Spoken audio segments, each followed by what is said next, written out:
മോഹൻലാലിന്റെ രണ്ടു മക്കളും പ്രേക്ഷകർക്ക് എന്നും അത്ഭുതമാണ്. ലോകമറിയുന്ന മഹാനടന്റെ മക്കളാണെന്ന ടാഗ് ഒരിക്കലും ഇരുവരും ഉപയോഗിക്കാറില്ല. തന്റെ സ്റ്റാർഡം വരുന്ന ബുദ്ധിമുട്ടുകൾ മക്കൾ അനുഭവിക്കരുതെന്ന നിർബന്ധവും മോഹൻലാലിനുണ്ട്.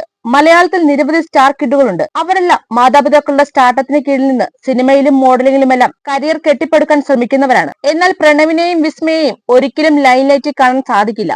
ഒരു ഫോട്ടോഷൂട്ടിൽ പോലും മാതാപിതാക്കൾക്കൊപ്പം ഇരുവരും പ്രത്യക്ഷപ്പെടാറില്ല. വല്ലപ്പോഴും സോഷ്യൽ മീഡിയയിൽ ഇരുവരും എന്തെങ്കിലും ഷെയർ ചെയ്യുമ്പോൾ മാത്രമാണ് ആരാധകർക്കും മോഹൻലാലിന്റെ മക്കളുടെ വിശേഷങ്ങൾ അറിയാൻ കഴിയുന്നത്. സ്വകാര്യത മാനിച്ച് മക്കളെക്കുറിച്ചുള്ള ചോദ്യങ്ങൾക്ക് വളരെ വിരളമായി മാത്രമേ ലാൽ മറുപടി നൽകാറുള്ളൂ. ഇന്നത്തെ ദിവസം മോഹൻലാലിനും കുടുംബത്തിനും വളരെ സ്പെഷ്യലാണ്. അതിനൊരു കാരണം വർഷങ്ങളുടെ കഠിനാധ്വാനത്തിലൂടെ സൃഷ്ടിച്ചെടുത്ത എമ്പുരാൻ റിലീസിനെത്തിയെന്നത് മാത്രമല്ല, ഓമനപുത്രി വിസ്മയുടെ പിറന്നാൾ ദിനം കൂടിയാണ് എന്നതാണ്. എമ്പുരാൻ പ്രീ റിലീസിന്റെ തിരക്കിലും അർദ്ധരാത്രിയിൽ തന്നെ മകൾക്ക് പിറന്നാൾ ആശംസകളുമായി മോഹൻലാൽ എത്തിയിരുന്നു. ജന്മദിനാശംസകൾ മായക്കുട്ടി. ഓരോ ദിവസവും നിങ്ങളുടെ സ്വപ്നങ്ങൾ സാക്ഷാത്കരിക്കുന്നതിലേക്ക് നീ എത്തട്ടെ മോളെ. നിന്റെ ജീവിതത്തിൽ സന്തോഷവും പുഞ്ചിരിയും നിറയട്ടെ. നിന്നെക്കുറിച്ച് ഞാൻ വളരെ അഭിമാനിക്കുന്നു. നിന്നെ ഞാൻ അത്രയും സ്നേഹിക്കുന്നു എന്നാണ് മോഹൻലാൽ മകൾക്ക് പിറന്നാൾ ആശംസിച്ച് കുറിച്ചത്. ഒപ്പം മകളുടെ മനോഹരമായ ഒരു ഫോട്ടോയും ലാൽ പങ്കിട്ടിരുന്നു. പെൺമക്കൾ അച്ഛന്മാർക്ക് എന്നും വീക്ക്നെസ് ആണെന്ന് മോഹൻലാലും തെളിയിച്ചു കഴിഞ്ഞു. ഇന്ന് വിസ്മയുടെ 33ാം പിറന്നാളാണ്. മകളുടെ പിറന്നാൾ ദിനത്തിൽ തന്നെ എമ്പുരാൻ റിലീസ് ചെയ്യുന്ന സന്തോഷം റിലീസ് തീയതി പ്രഖ്യാപിച്ചപ്പോൾ തന്നെ സുചിത്ര പങ്കുവച്ചിരുന്നു.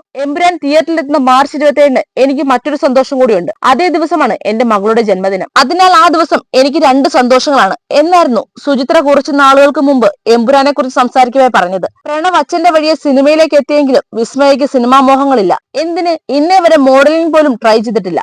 മീനാക്ഷി ദിലീപ്, ഉർവശിയുടെ മകൾ തേജലക്ഷ്മി തുടങ്ങിയവർ സിനിമയിലേക്ക് അരങ്ങേറിയിട്ടില്ലെങ്കിലും മോഡലിംഗിൽ സജീവമാണ്. മാത്രമല്ല സിനിമാക്കാരുടെ ഫംഗ്ഷനുകളിലും സജീവ സാന്നിധ്യമായി ഉണ്ടാകാറുണ്ട്. എന്നാൽ വിസ്മയ്ക്ക് ഇത്തരം താല്പര്യങ്ങളൊന്നുമില്ല. ചേട്ടനെ പോലെ യാത്രകളും എഴുത്തും എല്ലാമാണ് വിസ്മയുടെയും വഴി. അതുപോലെ 33 വയസ്സ് പിന്നിട്ടുവെന്ന് പറഞ്ഞ് മകളെ വിവാഹത്തിന് നിർബന്ധിക്കുന്ന അച്ഛനുമല്ല മോഹൻലാൽ. മകളുടെ ഇഷ്ടങ്ങൾക്കും താല്പര്യങ്ങൾക്കുമാണ് എന്നും ലാലു സുചിത്രയും വില കൽപ്പിച്ചിട്ടുള്ളത്. ലൈം ലൈറ്റിൽ നിന്നും മാറിയുള്ള വിസ്മയുടെയും പ്രണവിന്റെയും ഒതുങ്ങിയ ജീവിതം താരങ്ങളുടെ മക്കൾക്ക് മാതൃകയാണെന്നാണ് ആരാധകർ പറയാറുള്ളത്. ഇപ്പോൾ വിസ്മയ മാർഷൽ ആർട്സ് പഠിക്കുകയാണ്. അവരെപ്പോൾ കല്യാണം കഴിക്കണം, ആരെ കല്യാണം കഴിക്കണം എന്നൊക്കെ അവർക്ക് വിട്ടു. എപ്പോഴും എല്ലാവർക്കും എപ്പോൾ കല്യാണം കഴിക്കുമെന്ന ചോദ്യമാണ്. പക്ഷെ ഞാൻ അങ്ങനെ ചോദിക്കില്ല. നിങ്ങൾക്ക് സെറ്റിൽ ചെയ്യണമെന്ന് പറയുമ്പോൾ നിങ്ങൾ വന്ന് പറയൂ എന്നാണ് പറയാറ്. അത് അവരുടെ തീരുമാനമാണ് എന്നാണ് മക്കളുടെ വിവാഹത്തെക്കുറിച്ചുള്ള ചോദ്യത്തിന് ഒരിക്കൽ പ്രതികരിച്ച് സുചിത്ര പറഞ്ഞത്.